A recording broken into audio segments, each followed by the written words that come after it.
A History of Pandemics. Part 1. Disease. It's a terrifying prospect, but it has been part of human culture and of all life since the dawn of time. After all, bacteria evolved 3.5 billion years ago, and viruses 1.5 billion years ago, while we modern humans have only been around for 130,000 years. A myriad of infectious pathogens perpetually surround us, causing severe, mild, or even no reaction at all, depending on your health, immunity, and sometimes sheer luck. But when one of these diseases spreads rapidly, infecting thousands, it becomes an epidemic. And when it crosses borders to infect populations in multiple countries and across continents, you have a pandemic. Epidemics and pandemics have occurred countless times in the past, infecting, injuring, and killing millions. They have changed many lives and the course of human history in countless ways. But in the end, humanity has always continued to move forward. And in many cases, we have learned from these outbreaks to develop new techniques of treatment and prevention. Additionally, we have made massive strides forward in sanitation, hygiene, and nutrition, making the human population healthier and less vulnerable to illness than ever before. Let's look back at some of the worst diseases and pandemics in history. Smallpox. The viruses variola major and variola minor have been hitting humanity hard in devastating waves for most of human history. Smallpox has caused more suffering and death than any other disease. The virus is believed to have arisen in Northeast Africa about 10,000 years ago. It has been found in Egyptian mummies from 3,000 years ago, including Pharaoh Ramses V.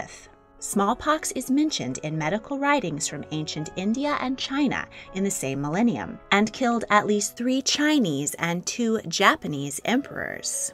The virus is spread through the air via the coughing and sneezing of the infected and causes fever, vomiting, mouth sores, and fluid-filled blisters all over the body. It was fatal in about 30% of its victims, and those who survived were left scarred and disfigured by pockmarks and sometimes blinded. There are 7 known religious deities dedicated specifically to smallpox and protecting people from it, including Sapona in West Africa and Shitala Mata among the Hindus.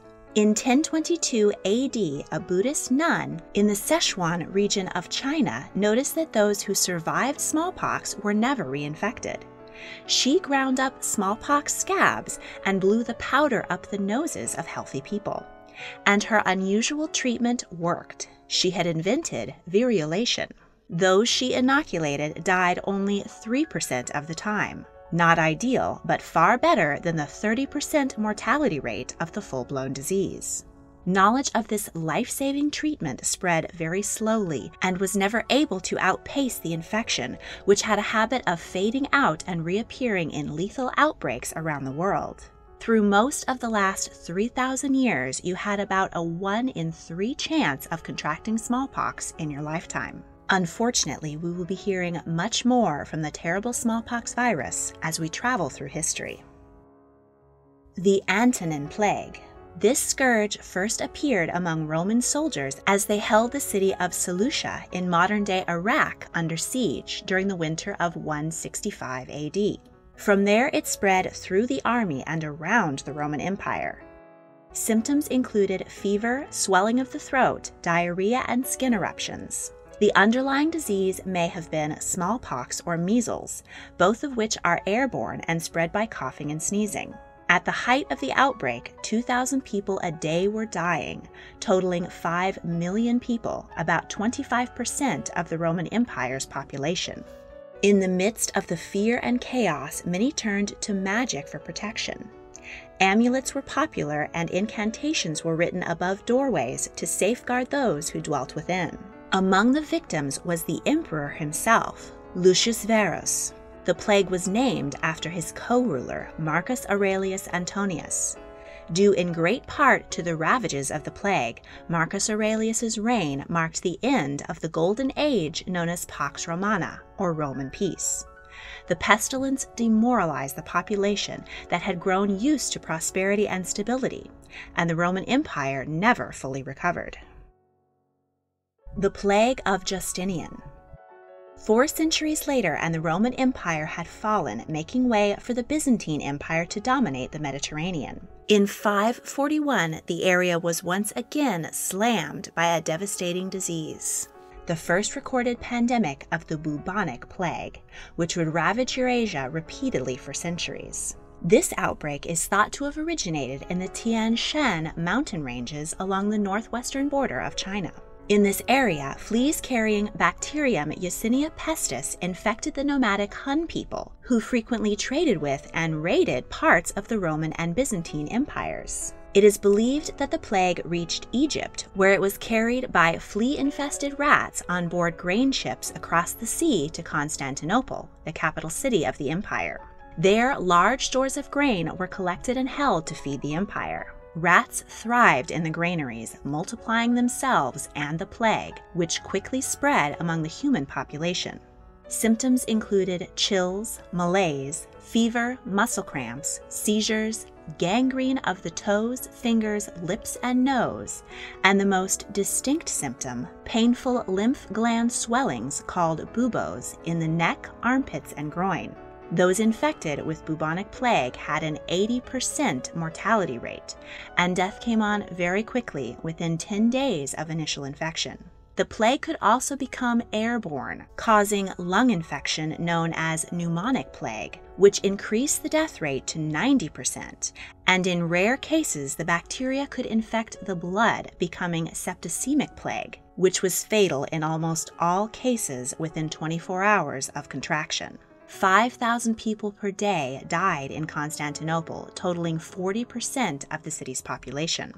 Farmers in the countryside died en masse and left their fields fallow, causing the price of grain to skyrocket and famine to ensue. And there weren't enough laborers left alive to keep the empire running as usual. Many blamed the plague on the emperor, Justinian, calling him a demon. He himself contracted the disease but survived. Others blamed his wife, Empress Theodora, saying this was punishment from God for her promiscuity. While probably not a demon, Justinian had overstretched the empire's funds with the construction of great churches, including the Hagia Sophia, and on wars of expansion. When the Justinian plague struck, it crippled the economy and the army, halting the growth and stability of the empire. Justinian moved quickly to enact new legislation to deal with the glut of inheritance cases, but he was powerless to preserve the peace. The social and economic impact of the plague was widespread throughout Europe. With the Byzantine army no longer keeping them in check, many other groups were able to expand and conquer, including the Anglo-Saxons who first settled in the British Isles during this time. The Black Death. Some 800 years later, in the mid-1300s, the bubonic plague returned once more to decimate Europe and Asia. Climate change in Central Asia in 1338 caused rodents to flee dried-out grasslands and move into areas populated by humans, where the fleas they carried spread the disease. The plague was then carried by traders along the Silk Road, where it devastated every place it went. India and Mongolia were left depopulated, and the Middle East was covered in dead bodies. By 1343, the pestilence reached Crimea. There, the Mongol army had the city of Kaffa under siege. When Mongol soldiers died, their corpses were catapulted over the city walls in order to infect the people cowering within. Genoese traders jumped in their ships to escape the war and death in Kaffa, but they unwittingly carried deadly rats with them back home to Italy. From there, the disease launched its carnage of Europe, spreading north like wildfire. The population, already weakened by malnutrition, war, and other diseases, was massacred. The Black Death is estimated to have killed around 100 million people, between 30 and 60% of Europe's population, making this the most deadly pandemic in history. Infection and death were so rampant that corpses filled the streets as graveyards reached capacity and there was no one left to bury the dead. At least half of the populations of Paris and London perished. Smaller communities attempted to isolate themselves to protect against the scourge, with varying degrees of success. The word quarantine emerged in Venice, referring to the 40 days ships were required to wait in the harbor before docking to ensure that no one aboard was carrying the plague. Many turned to God to save them in the already deeply religious era, and faith and obsession with death and the afterlife dominated culture and thought for centuries to come. The Flagellants, a group of militant pilgrims, emerged primarily in Germany and Italy. They beat and whipped themselves publicly in punishment for the sins of humanity.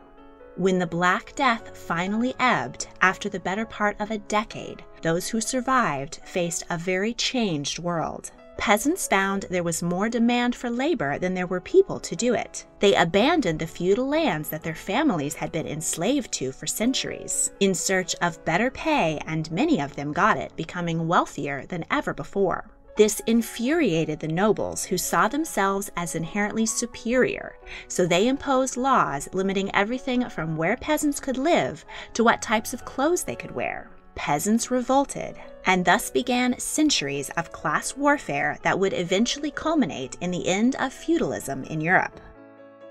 Kokolitsli. What doesn't kill you makes you stronger, and in epidemiology this is especially true. Those who contract an infection, mild or serious, will in most cases build an immunity to it. So if you survive and are exposed to the same pathogen again, your immune system will know how to fight back, and you will likely never become ill again. Until Christopher Columbus landed in the Americas in 1492, the people living there had their own diseases and their own immunities to them. Their immune systems were not prepared for the onslaught of new infections carried across the sea by Europeans. In the mid-16th century, an unknown pathogen was introduced by Spanish conquistadors, which obliterated much of the population of the Aztec Empire in modern-day Mexico. The viral hemorrhagic fever known as Kokolitsli was likely related to the Ebola virus. Its symptoms included a black tongue, bloody diarrhea, neurological disorders, and bleeding from the nose, eyes, and mouth. An estimated 5 to 15 million people died, and many Aztec villages and cities were left abandoned. Spaniards saw the disproportionate infection of the Aztecs as God's punishment for their heathenism, but little record survives as to what the Aztec people made of this horror inflicted upon them. The massive loss of life did more to make way for the Spanish conquest than swords and muskets ever could. Conquistadors took advantage and claimed much of the land left abandoned by the Aztec people, ensuring the downfall of their empire. Smallpox. Again, Kokolitsli was certainly not the only disease Europeans shared with the inhabitants of the Americas. Smallpox was introduced to the Caribbean island of Hispaniola in 1509 and spread to mainland North America in the following year. Because the indigenous population had no acquired immunity, the disease wiped out thousands with an 80 to 90% mortality rate. As with the Aztecs, disease paved the way for Europeans to colonize North America, and the infection of Native Americans wasn't always accidental. In 1763, during the French and Indian War, the British Army intentionally gave blankets which had touched the sores of smallpox victims to local tribe members in an act of biological warfare. But Europeans didn't get away from smallpox scot-free. For the better part of the 18th century, it was the leading cause of death worldwide. An estimated 400,000 Europeans died each year, and 1 in 10 infants in Northern Europe would die of the disease before reaching their first birthday. This terrible pestilence did not discriminate between classes. It killed Queen Mary II of England, her husband King William III, and her sister Queen Anne, as well as King Louis I of Spain and King Louis XV of France. George Washington survived a bout of smallpox in his early 20s, and Abraham Lincoln was in the early stages of the disease when he delivered the Gettysburg Address. Smallpox infected and scarred Holy Roman Empress Maria Theresa and several of her 16 children, killing 4 of them.